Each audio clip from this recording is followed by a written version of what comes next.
Welcome to the 8th lecture discussing the book Nephrotube Synopsis of Conventional Hemodialysis. We'll start a discussion discussing Chapter 8, Complications During Hemodialysis. I will discuss Chapter 8 in 3 lectures. The first lecture we will cover in details intradialytic hypotension and intradialytic hypertension.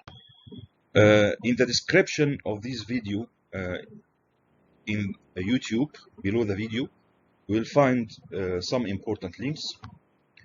The first link is a link to this same lecture, but in Arabic language, for those who like to watch the lecture in Arabic. You'll find also a link to the playlist of video lectures about this book. You will find the link for the English playlist and Arabic playlist. You'll find link to download this book for free. You'll find link to download the PDF of this lecture for free if you like to use it. You will find a link for my website Nephrotube, nephrotube.com, where you will find more lectures about nephrology than hemodialysis lectures. And finally, you will find a link to Nephrotube social media accounts, the WhatsApp group, the Telegram channel, the Facebook group. You can join us to be always updated by the activities of Nephrotube. And finally, it's better to subscribe to our channel and to make the notifications on from our channel, so you will be notified once we upload new lectures. The bulk of this lecture is about, for sure, intradialytic hypotension, the most common complication that occurs during hemodialysis. And the second part will be a small part covering one of the most important also complications during hemodialysis, which is intradialytic hypertension. So this is my lecture outline. Let's start by definitions and the incidence of intradialytic hypotension. There are multiple definitions. There is no single definition for intradialytic hypotension is known. Multiple definitions exist, but I will show you now the most commonly used definitions. The first one is the Kiduki and European Renal Best Practice Guidelines definitions, which consider intradialytic hypotension is present if there is a decrease in systolic blood pressure more than or equal 20 mm mercury, or a decrease in the mean arterial blood pressure by 10 mm mercury, and this is associated with clinical events that need intervention. But there is another definition which consider intradialytic hypotension if there is any reduction in systolic blood pressure below than 90 in absence or presence of symptoms. And actually this definition, the second one, has the most pronounced correlation with risk of death. As we know regarding the incidence of intradialytic hypotension, that it is the most common intradialytic complication, and its prevalence and the incidence is different from different literature, but it ranges from 50 to 40%, from 5 to 40% of the patients. But I think it is more near for 40%, as it is very common in our patients. What about the manifestations and bad consequences of intradialytic hypotension? As any hypotension, intradialytic hypotension may manifest by dizziness, lightheaded, nausea, vomiting, but more specific for our patients on hemodialysis is muscle cramps, and as general population, as hypotension in general population, lack of alertness, visual impairment, and maybe collapse. But very important point that these symptoms may not appear except when blood pressure drops to dangerously low levels. So the patient may be hypotensive without any symptoms. That's why it is important the blood pressure must be consistently monitored during the hemodialysis sessions, even if the patient is not complaining from any symptoms. What are the bad consequences of intradialytic hypotension? Intradialytic hypotension, especially the frequent one, showed that it may increase mortality. It may cause organ stunning, and organ stunning is defined as ischemia and oxygen starvation of organs and tissues secondary to hypotension. And this organ stunning actually has a bad consequences on long term, especially on heart. One of the most common or one of the most known bad consequences of intradialytic hypotension is the myocardial stunning, which is usually associated with cardiac wall motion abnormalities and affect cardiac performance. And the last bad consequence of intradialytic hypotension may be vascular access thrombosis in patients with recurrent intradialytic hypotension or in patients with severe intradialytic hypotension. The next and the important point for discussion is what are the mechanisms of intradialytic hypotension. We have 6 main mechanisms, and each of them has sub-categories or sub-pathophysiological mechanisms. We'll take one by one and discuss the different factors under each of them. Let's start by factors related to blood volume changes.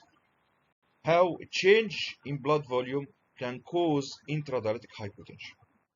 The first factor related to blood volume change that may lead to intradialytic hypotension, which is rapid ultrafiltration.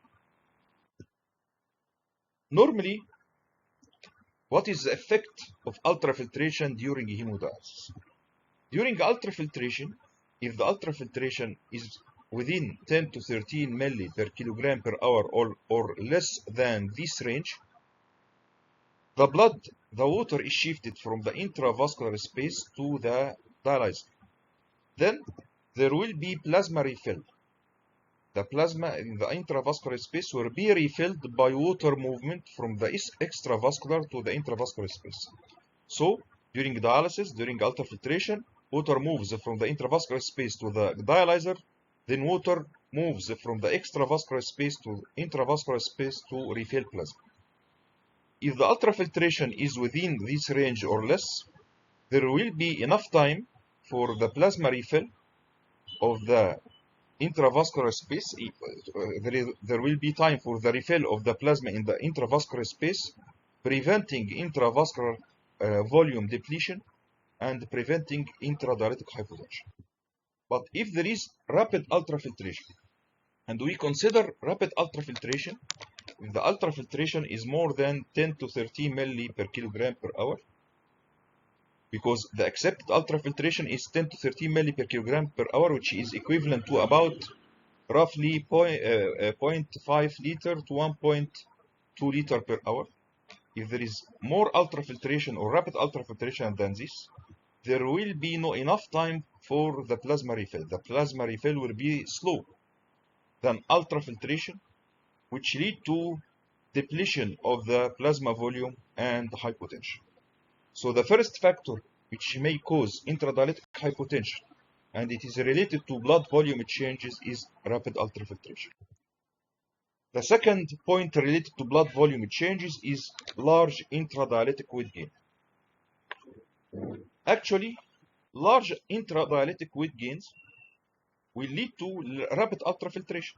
So if the patient has large weight gain between different hemodialysis sessions, and the patient is overloaded for 5 liters, 6 liters, and you will make ultrafiltration of this large volume of water over 4 hours, so will lead to the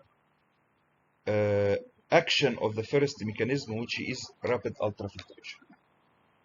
The third point related to blood volume changes that may lead to intradialytic hypotension is ultrafiltration below the patient's dry weight. If you are using more ultrafiltration than that it must be used in this patient, you are filtering more water than the dry weight of the patient. So let's say that if the true dry weight of the patient is 80 kg and the patient reached a weight after the hemodialysis session, say 78 kg, so you ultrafiltered 2 more kilograms, which will cause hypovolemia and hypotension. The next point that is related to blood volume changes is, and may cause intradialytic hypotension, is the dialysate sodium level. Let's imagine that you are dialysating the patient with low dialysate sodium. If you are using low dialysate sodium within the dialyzer, the blood compartment sodium, the sodium is a blood compartment, will move from the blood compartment to the dialysate compartment because the dialysate has low sodium level. So sodium by diffusion will move from the blood to the dialysate. So the blood coming out from the dialyzer will have low sodium level and it will be hypotonic. So the intravascular blood of the patient will be hypotonic too. And the extravascular osmolarity will be more than intravascular osmolarity, which will cause water shifting from the vascular to the extravascular space with acute reduction in intravascular blood volume and hypotension. On the opposite side, the use of high dialysate sodium is not correct too, because of you use the high dialysate sodium, the blood returning to the patient will be hypertonic, which will increase thirst, water intake, large intradialytic weight gain, and again rapid ultrafiltration. We discussed before the accepted dialysate sodium level in the Dialysate lecture, but I want to highlight this recently published study randomized control trial in CJSN, where they compared patients with dialysate sodium 138 milliequivalent per liter and other patients who had dialysis with dialysate sodium 135 milliequivalent per liter. And the findings showed that in patients who had dialysis with lower sodium 135, they had a small reduction in intradialytic weight gain, but there was no difference in the rate of intradialytic hypotension, no difference in the pre-dialysis blood pressure, and in patients with lower dialysate sodium has more symptoms or increase in intradialytic related symptoms. So the dialysis with lower sodium dialysate didn't show any benefit, but even it showed if the patient developed intradialytic hypotension, the patient will develop more symptoms while having intradialytic hypotension episode. Also in this study, they showed that raising dialysate sodium, but this is not shown in this visual abstract. They showed that raising the dialysate sodium in these patients from 135 milliequivalent to 140 milliequivalent associated with a small increase in intradialytic weight gain and associated with reduction in the rate of intradialytic hypotension, but marked increase in pre-dialysis pressure, blood pressure level, so higher sodium levels also are not preferred. So these are the points related to blood volume changes that may cause intradialytic hypotension. After covering the first mechanism, which is factors related to blood volume changes, let's cover the second point that may cause intradialytic hypotension, which is lack of vasoconstriction. We all know that total peripheral resistance is determined by the degree of arterial vasoconstriction. And the degree of arterial vasoconstriction and total peripheral resistance are important factors to determine our blood pressure. Any vasodilatation in the arterioles will decrease total peripheral resistance, which will cause hypotension and vice versa. So any factor which can cause lack of vasoconstriction of the arterioles and can cause vasodilatation of the arterioles will lead to decrease in total peripheral resistance and hypotension. The first factor that may cause lack of vasoconstriction, arterial vasodilatation, and hypotension is high dialysate temperature. We mentioned before that the ideal dialysate temperature is between 35 degrees and 38 degrees centigrade. Higher dialysate temperature will cause vasodilatation of the arterioles, decreasing vascular resistance and hypotension.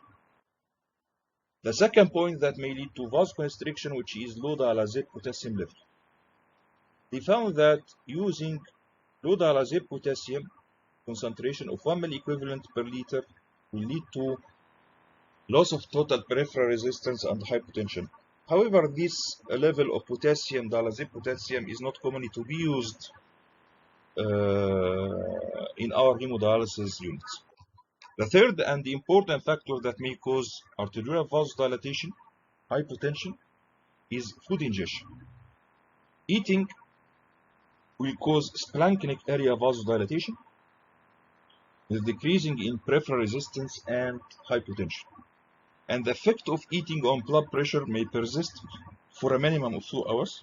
That's why when we will talk about how to prevent intradialytic hypotension, we will mention that we will advise our patients not to eat during or before hemodialysis sessions. The fourth point that may lead to loss of total peripheral resistance and vasodilatation is anemia. Then autonomic dysfunction, and autonomic dysfunction is very common in our patients, especially diabetic patients. And the last point that may lead to lack of vasoconstriction is if the patient is using antihypertensive medications immediately before the dialysis, as antihypertensive medications will inhibit and blunt the body normal physiological response to volume contraction that occurs during ultrafiltration during hemodialysis. So these are the points that may lead to decrease in total peripheral resistance, and we will depend on these pathophysiological mechanisms when we will talk about how to prevent intradialytic hypotension, because we will try to correct most of these mechanisms that lead to intradialytic hypotension.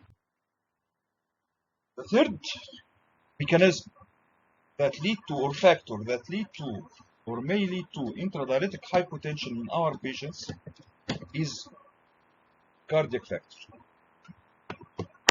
It is well known that our patients on hemodialysis have diastolic dysfunction. It is very common in our patients as a result of hypertension, coronary artery disease, and uremia. And with diastolic dysfunction, there is impairment in ventricular relaxation and compliance. Therefore, there will be impairment of ventricular filling, which will be associated with decrease in stroke volume and the cardiac output. The second point that may cause impairment of cardiac function in our dialysis patient, if you use the dialysate with low calcium concentration of about 1.25 millimole per liter, which is associated with lower cardiac mortality. The third and final point regarding cardiac factors, that it was found that in our hemodialysis patients there is abnormal cardiac compensatory mechanism. The normal any person with volume contraction due to any reason, with plasma volume reduction for any reason, will have increase in heart rate, increase in cardiac contraction and force, and increase in vascular resistance. But it was found that these responses are blunt and abnormal and also inadequate in our patients on hemodialysis. And this may explain why these patients are more prone for hypotension. The fourth factor that may cause intradialytic hypotension is adenosine release. Tissue ischemia in general will cause tissues to release adenosine. So maybe due to the effect of ultrafiltration and ischemia that may affect tissues during hemodialysis secondary to ultrafiltration will cause tissues of the patient to release adenosine. And this adenosine has two mechanisms of action. First one, it blocks the release of norepinephrine from the sympathetic nerve fibers, and this will decrease the sympathetic effect, causing vasodilatation and hypotension. And the second, that adenosine itself is a vasodilator, and it may cause arteriolar vasodilatation with a decrease in total peripheral resistance and blood pressure. The fifth point, or the fifth mechanism explaining the occurrence of intradialytic hypotension in our patients is vasopressin. Vasopressin, we all know that it is a vasoconstrictor, it is a potent vasoconstrictor, and it usually constricts the splanchnic vessels. It was found that vasopressin level is inadequate in our patients on hemodialysis, so its effect may be deficient in our patients in response to hypotension. The last and possible mechanism of hemodialysis, intradialytic hypotension, may be other serious medical condition. For example, the patient has cardiac tamponade, pericardiac tamponade, recent myocardial infarction, occult hemorrhage and anemia, septicemia, dialyzer reaction, hemolysis, and air embolism. And we will cover most of these parts related to dialysis in the next lectures. We will cover dialyzer reaction, hemolysis, air embolism, and all of these serious medical conditions will have a clear presentation that will help in diagnosis, as we will mention later. Depending on the pathogenesis that we discussed now, what are the management and the prevention lines, the preventive lines that we can use in patients with intradialytic hypotension? Let's start by management of acute episode of intradialytic hypotension. To manage a patient with acute intradialytic hypotension episode, the first point is to put the patient in Trendelenburg position. Place the patient in this position. The second point is to administer about 100 ml of isotonic saline, maybe more if required, to restore plasma volume. Can we use any other fluid than isotonic saline? Actually, albumin is expensive, and when it was compared to saline in patients with intradialytic hypotension, it provides a minimal advantage over saline, so it is not used. Also, regarding hypertonic saline, it showed that it is not more effective than 0.9% saline. And according to one small study, 20% hypertonic glucose may be effective in these cases. But we all know that we don't like to use hypertonic glucose for the sake of the fistula. It may affect the fistula in a bad consequence. So the most commonly used fluid to restore plasma volume in patients with intradialytic hypotension is normal saline. The third point regarding the management of intradialytic hypotension episode is to decrease ultrafiltration rate, or even you can stop it according to the severity of the presentation. And once the patient regains is a stable blood pressure, you can restart ultrafiltration. Start by low volume of ultrafiltration and go slow upward according to the patient response. Also, one of the suggestions is to supply the patient with nasal oxygen, as there is some evidence that intradialytic hypoxemia may be associated with intradialytic hypotension. The fifth point is discontinuation of dialysis if the patient is resistant to these measures, or if the intradialytic hypotension episode is very severe and associated with severe complications, for example, loss of consciousness. Regarding the sixth point, it is an important point that I want to highlight, that there is no need to reduce the rate of blood flow for the treatment of intradialytic hypotension episode. Blood flow rate slowing, we all know that this is a very common practice in the treatment of intradialytic hypotension, but actually it is of no benefit. It is no benefit nowadays in the current used volumetric control machines that we are using nowadays. But slowing the blood flow rate had a rule in the non-volumetric controlled machines that were used in the past. Because in these non-volumetric controlled machine, we talked before about volumetric control in hemodialysis machine in the chapter of the Dialysate, but in the old days they were using non-volumetric control machines, and the blood flow rate in these machines, if it was changed, for example, if it was reduced, this can affect the transmembrane pressure and affect the ultrafiltration. But in our newly machine, the desired transmembrane pressure and the ultrafiltration are maintained whatever the rate of blood flow. For example, if you put an ultrafiltration of 3 liters on the hemodialysis machine of your patient, and you set the blood pump to 300, at the end of the dialysis, the patient will have an ultrafiltration of 3 liters. If you do the same, you put 3 liters of ultrafiltration, but the blood flow rate is 150, not 300, the ultrafiltration will be also 3 liters also.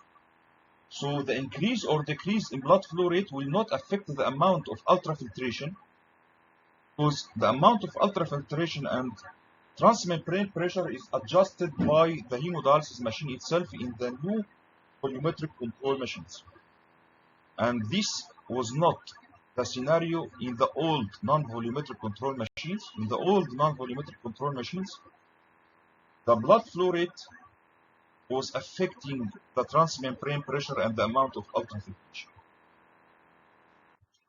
Now, how to prevent intradialytic hypotension to occur? First of all, for going through the different steps or measures to prevent intradialytic hypotension, I want to mention that it is important to exclude other serious medical conditions that we mentioned before, as pericardial tamponade, myocardial infarction, air embolism, and so on. Then you have to go the following different preventive measures. I will discuss 5 preventive measures, then at last I will suggest a stepwise approach from these points. First 3 points for prevention are related to hemodialysis procedure. We will try to change in the hemodialysis procedure itself in the 3 points. Then the fourth step is a preventive measures related to the patient himself. And the fifth is about the use of medications to prevent intradialytic hypotension. Let's go step by step. First of all, preventive measures related to hemodialysis procedure. Ultrafiltration control.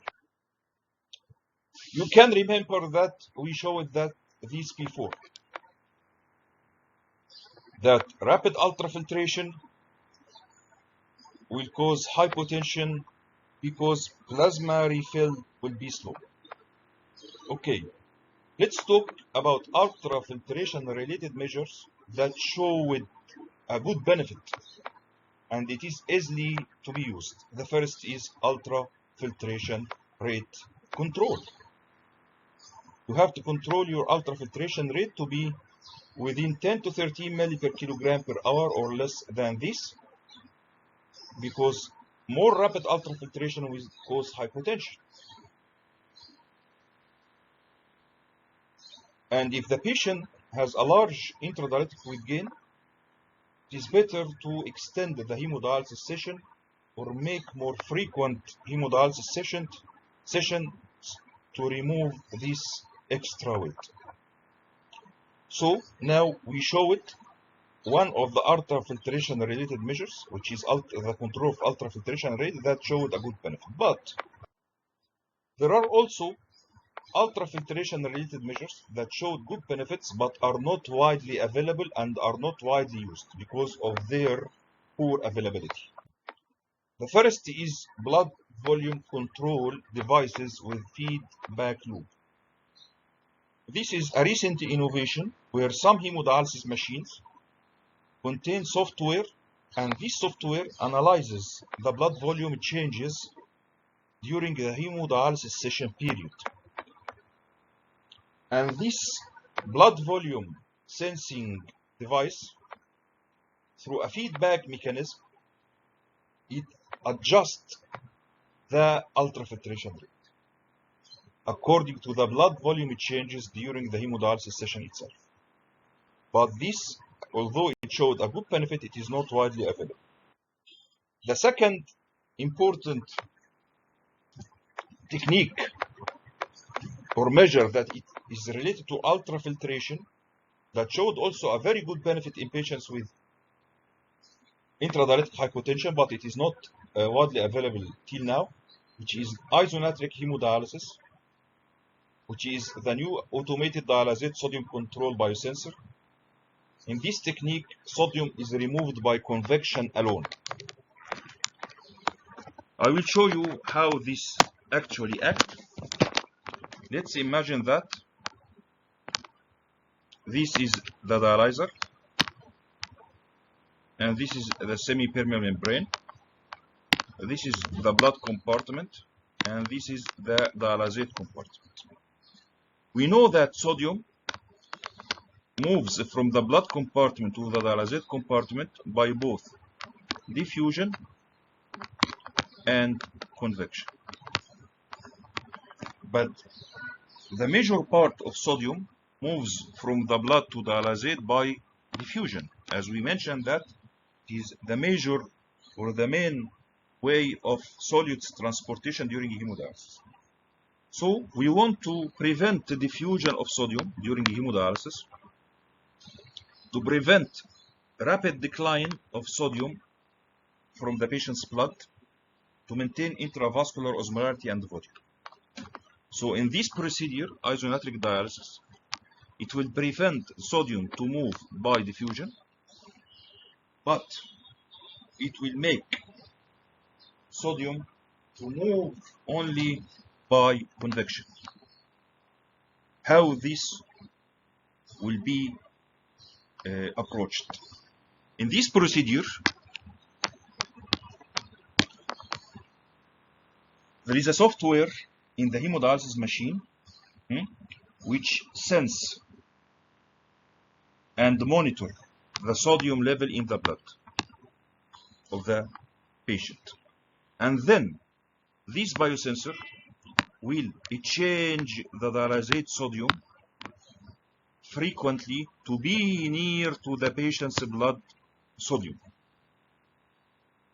So this will eliminate the concentration difference of sodium between blood and dialysate, and it prevents sodium movement by diffusion. So again, there is online monitoring of serum sodium in this technique, which will align the dialysate sodium concentration to the serum sodium concentration, preventing the concentration difference and diffusion, so sodium will move only by convection secondary to ultrafiltration. Actually, this technique prevents the over diffusion of sodium, and also it prevents excess sodium loss, and also it prevents excess sodium gain. For example, if the patient is hyponatremic, so this patient may gain more sodium by diffusion.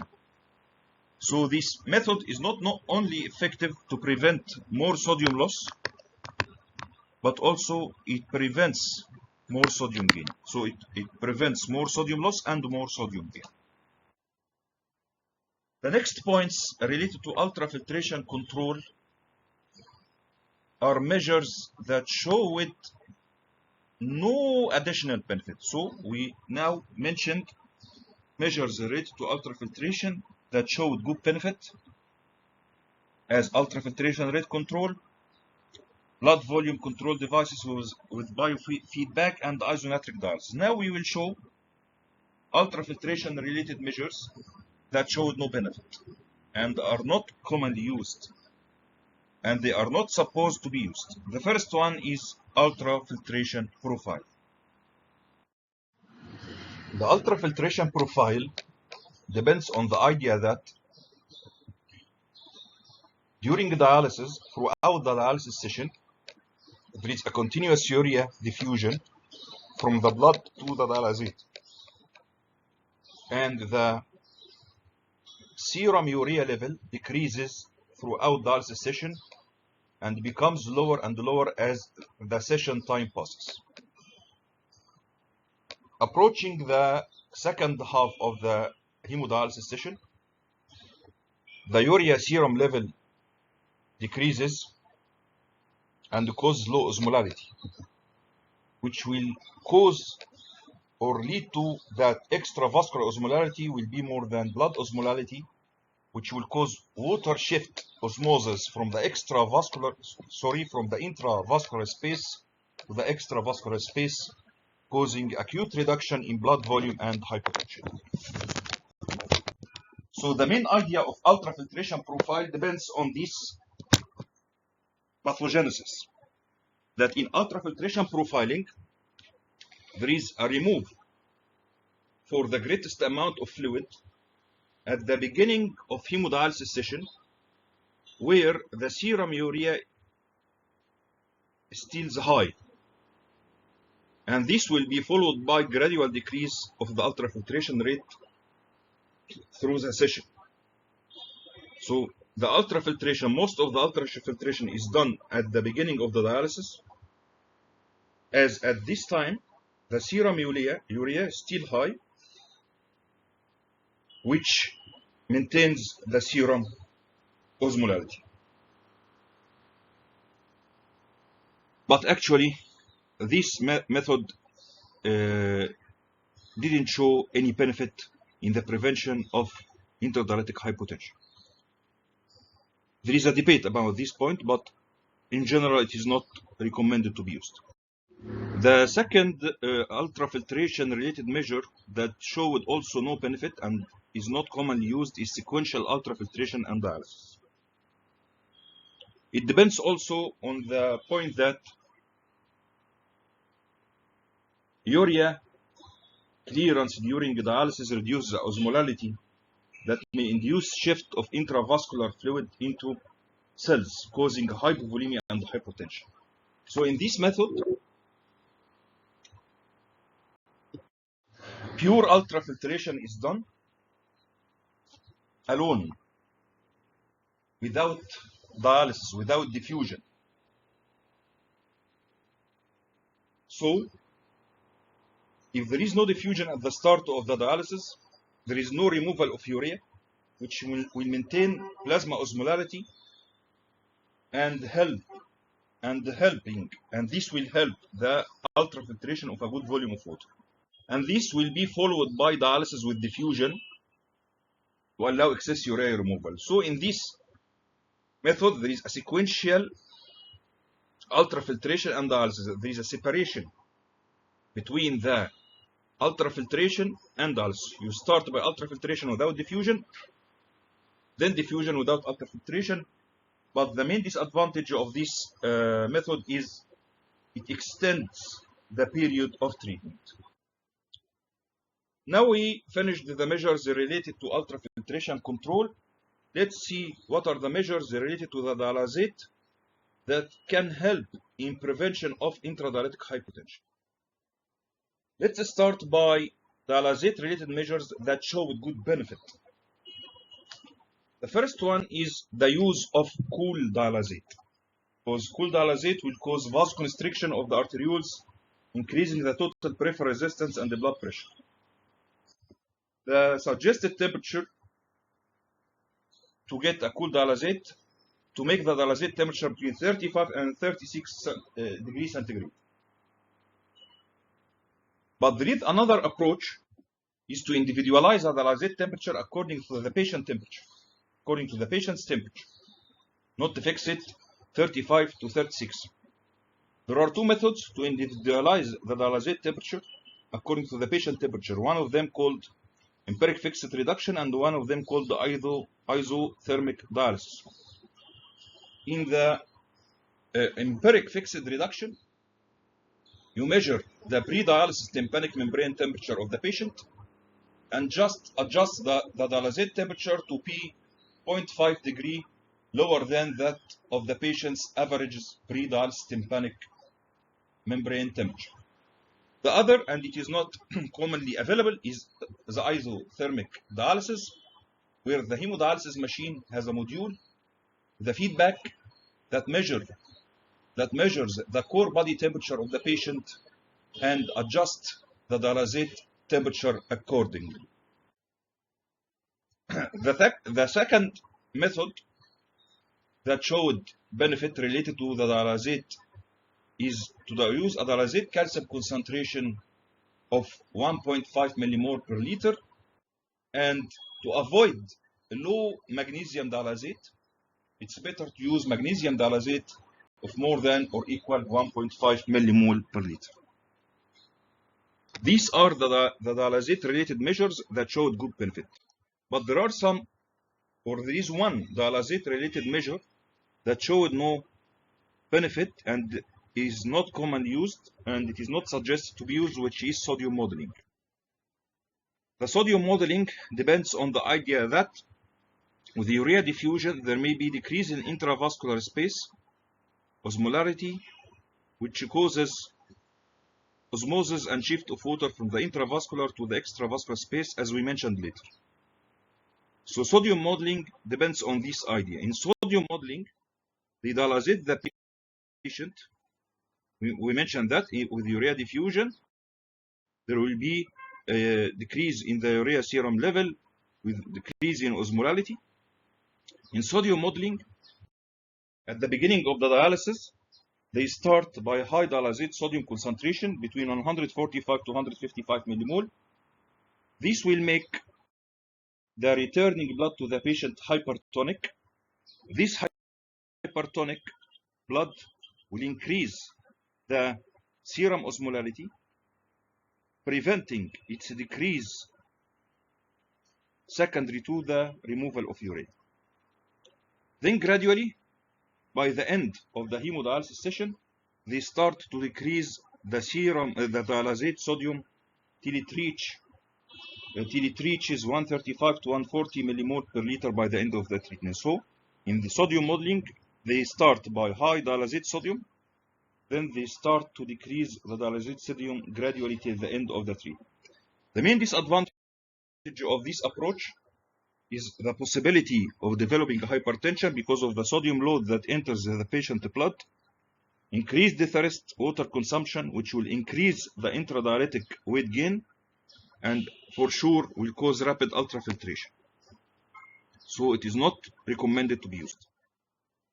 The third point related to the hemodialysis procedure that may prevent intradialytic hypotension, which is change dialysis modality. This may be used in resistant patients that I will mention later to change the patient to use another dialysis modality. with lower incidence of intradialytic hypotension as peritoneal dialysis, hemodiafiltration, daily dialysis, or nocturnal hemodialysis. Now let's go to preventive measures related to the patient himself. We have preventive measures related to the patient's weight and other patient-related preventive measures. The first one for the preventive measures related to the patient's weight is intradialytic weight gain control. As we mentioned, that it is one of the most important factors that causes rapid ultrafiltration.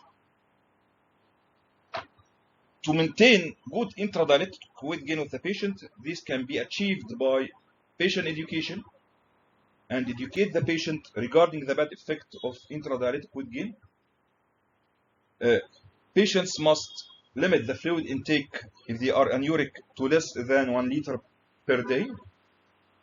And this may be not practical actually in hot weather, in hot countries. And finally, salt restriction. And by the way, salt restriction is more effective than fluid restriction in reducing the intradialytic weight gain. The second, to prevent the patient's increased weight, is to maintain the urine volume if the patient is still having a residual kidney function by using diuretics. So use diuretics in your patients with residual kidney function to maintain urine output and fluid loss. The third point is to consider raising the patient dry weight. The patient dry weight may be underestimated. For example, the patient true dry weight is, for example, 80 kilogram, but you consider it as 78 kilogram. So you are underestimating the dry weight and you are ultrafiltering more than fluid more than should be. To reassess the patient dry weight, the optimal dry weight is often determined empirically by trial and error, depending on the blood pressure of the patient, the development of edema on the suggested dry weight, and the tolerance of the patient to ultrafiltration. If the patient can tolerate the ultrafiltration till the suspected new dry weight, so it's okay. But if the patient showed signs of hypovolemia on the suspected dry weight, so it's better to raise the dry weight of the patient. Also, there are some methods that assist your clinical decision regarding the dry weight, as bioimpedance, serum atrial natriuretic factor, assessment by ultrasound for inferior vena cava collapsibility, volume, size, and also ultrasound lung. Other patient methods that can help in prevention of intradialytic hypotension is not to eat during or immediately before dialysis. For sure, to correct anemia, as it is one of the positive factors of intradialytic hypotension. Regarding antihypertensive medications, it is better to use them after hemodialysis session, not before. And it is better to avoid prescribing antihypertensive medications that requires more than 1 daily dosing. It's better to prescribe long-acting drugs that can be administered once daily, and advise the patient to take them or take the dose at night following dialysis. And finally, a full, or before the last point, a full cardiovascular assessment is important in patients with recurrent episodes. And finally, there is evidence that intradialytic exercise, whatever aerobic or anaerobic, can improve intradialytic hypotension and the physical health status of the patient. What about the use of medications to prevent intradialytic hypotension? The most commonly used drug is midodrine.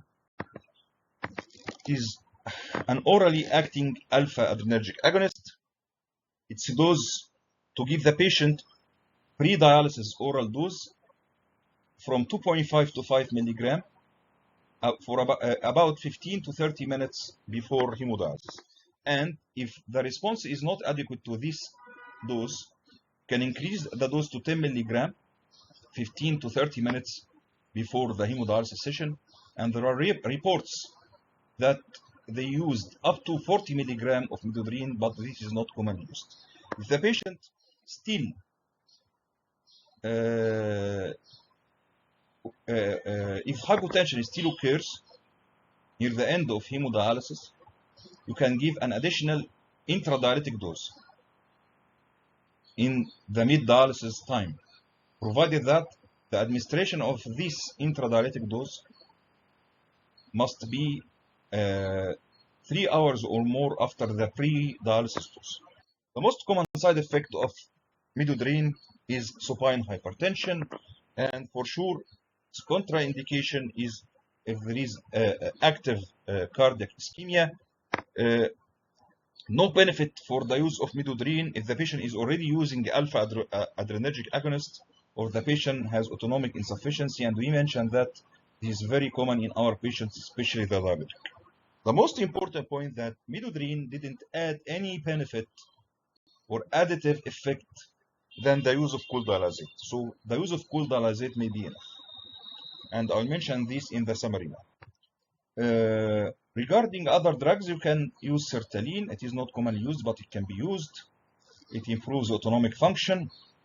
It can be used for 4 to 6 weeks. But also it didn't add any effect over the effect of cold dialysate. Fludrocortisone may be used, but only in patients with low random aldosterone level. Verapamil, there are limited data suggest that verapamil may reduce the incidence of intradialytic hypotension in patients with cardiac diastolic dysfunction. We mentioned now a lot of preventive measures, some of them of good benefit, some of them of no benefit, some of them are not available. This suggests a stepwise approach to prevent intradialytic hypotension. First step may be that you have to assess the dry weight of the patient. You have to limit the intradialytic sodium and the fluid intake, and the most important is fluid intake, or the most effective is the sodium intake, sorry. The most effective is to limit the sodium intake. Avoid food intake during dialysis and before it. Stop using antihypertensive medications before the dialysis session and give long-acting drugs that can be administered once only at night. And finally, correct anemia to target levels. If first step fails, this patient must undergo cardiac evaluation, cardiac evaluation. If no cause is clear, you can start to use cold dialysate plus or minus midodrine trial if you want to try. Fourth step, if no response to cold dialysate, you can increase dialysis time of frequency to extend the ultrafiltration time. And if this fails also, you have to switch the patient to other form of hemodialysis or of dialysis. And don't forget, before all of these, you have to exclude other serious diseases as cardiac tamponade and so on. Now we finished all what about intradialytic hypotension. Let's start to discuss intradialytic hypertension. What about definition and incidence of intradialytic hypertension? Again, a lot of definitions are available for intradialytic hypertension. The most commonly used is that intradialytic hypertension is a sustained increase of blood pressure during the dialysis session, where the values of blood pressure at the end of the dialysis session exceeding blood pressure at the dialysis onset. Another definition is intradialytic hypertension is considered when there is an increase of systolic blood pressure 10 or more millimeter mercury than the blood pressure or the systolic blood pressure at the beginning of the dialysis onset. Intradialytic hypertension occurrence is occurred in about 5 to 15% of our patients, regarding its causes. And again, the causes are important to be mentioned because they will be the core ideas for management of and prevention of intradialytic hypertension. First point, explaining intradialytic hypertension is if there is dry weight overestimation. Dry weight overestimation, this means that dry weight is lower than that which was prescribed. For example, you prescribe the patient 80 kilogram and his actual dry weight is 78. So the patient has large volume of fluid in his body causing hypertension. The second point is rapid ultrafiltration with hypovolemia or too much ultrafiltration. We mentioned this point also as a cause of intradialytic hypotension, but it may cause also intradialytic hypertension, as in some patients, rapid ultrafiltration and the hypovolemia, rapid hypovolemia may exacerbate the compensatory mechanism and sympathetic nervous system, and also renin-angiotensin-aldosterone system, which may cause hypertension. Medication-related causes that may cause intradialytic hypertension is the removal of antihypertensive medications during dialysis, if the patient is on dialysable drug, or giving erythropoietin stimulating agents intravenously before the end of dialysis, as erythropoietin stimulating agent increases the level and sensitivity of endothelins, and the endothelin itself may contribute to the development of intradialytic hypertension. Some dialysate-related causes, high dialysate sodium or calcium concentration can lead to intradialytic hypertension. Regarding dialysate potassium, this point is highly debatable, as there is evidence that there is rebound hypertension in patients with dialysate potassium of 1 and 2 millimole per liter, and intradialytic hypertension is not detected in patients with dialysate potassium concentration of 3 millimole per liter. However, there is another evidence, another study shows that a dialysate potassium concentration of 2 or 3 millimole didn't affect the incidence of intradialytic hypertension, and that there are some patients that caught intradialytic hypertension at a dialysate potassium concentration of 2 and 3 millimole per liter. And we mentioned also before in the intradialytic hypotension that the plasma concentration, the dialysate potassium concentration of 1 millimole induces hypotension. So actually there is a high debate about which potassium dialysate concentration causing what.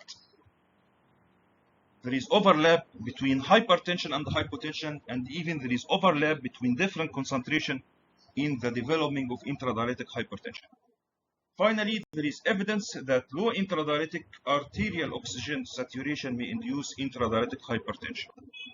So how to manage intradialytic hypotension?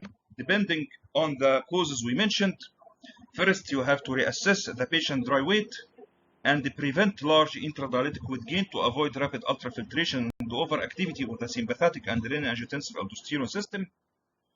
Regarding antihypertensive medication, the most preferred drug in this situation is carvedilol, as it is non-dialysable, and it also has alpha-1 blocking effect. So it will reduce sympathetic overactivity during hemodialysis, and also it has endothelin 1 antagonist effect. You can also use ACE inhibitor and ARBs add on to carvedilol, and generally if you will add more drugs, it's better to use non-dialysable medications. Regarding erythropoietin stimulating agents, try to use them away from the hemodialysis session. Use them after the hemodialysis session, not during or before. Regarding dialysate, use dialysate sodium that is near to or lower than the serum sodium of the patient to avoid sodium load of the patient and hypertension. And you can monitor the oxygen saturation level of the patient during the hemodialysis session to give nasal oxygen to patients with low intradialytic arterial oxygen saturation. Thank you for watching this lecture, and see you in the next lecture about other complications during hemodialysis.